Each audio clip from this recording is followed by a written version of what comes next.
Amanda, how you doing today? Pretty good, how are you? I'm all right. You know, when you watch this movie, some of these scenes are so hard to watch. I can only imagine as an actress, you know, going through those scenes. What was the most difficult thing filming here for you and Lovelace? The violence was really the only issue I had. You gotta really put your feelings to the side when it comes to that because, I mean, you're being manhandled.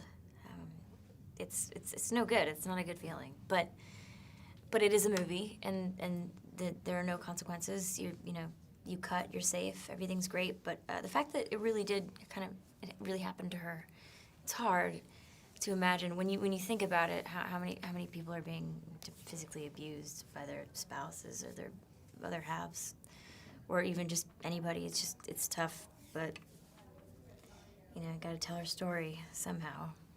Right. Let me ask about working with Peter, who's a really sweet guy, but he's playing Chuck. Is he? But he's playing Chuck, you know, this guy that abuses Linda and basically psychologically manipulates her. So talk about, like, can you hang out with him afterwards? I mean, how do you interact with him before and after those scenes? No, that's just acting, really. Big difference. We're pals, and we got along amazingly well. I trusted him, he trusted me. You have to. I'm so glad it was Peter who played Chuck because I felt completely safe with him. It was easy. I mean, we would laugh through a lot of the movie. We just chuckled our way through.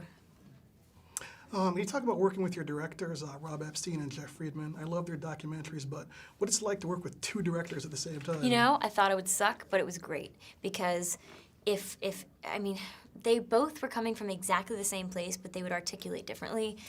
One was next to the camera and one was at the monitor.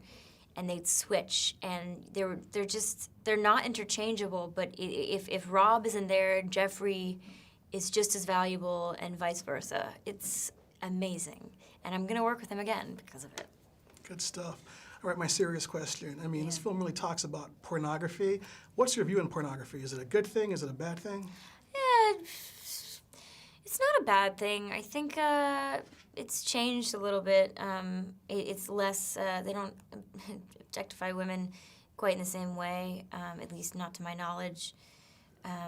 It's more mainstream, so people are just kind of doing what they want to do for their own pleasure. And so, I mean, it's not like, I certainly don't think feminism comes into play at all. Especially because we're in a post-feminist era. But I think there's a lot of porn being made by women, produced by women, for women, and you know, teach their own. I'm not a porn fan. I thought Deep Throat was boring, but things have changed. Times have really changed. It's been 41 years. Yeah. Right. My last question is about Linda. How much did you really get into like knowing all about her? Were you able to go beyond like books, or how did you research her? I read her two biographies and autobiographies. I watched everything I could possibly see. I did not watch Dog Fucker because that's just too much for me, probably for most people. But the knowledge of that is profound enough. And I met her children. You did? Yeah. Cool. Pretty awesome. I mean, they're amazing and strong people, and they love their mother, and gave me even more reason to validate her, give her a voice.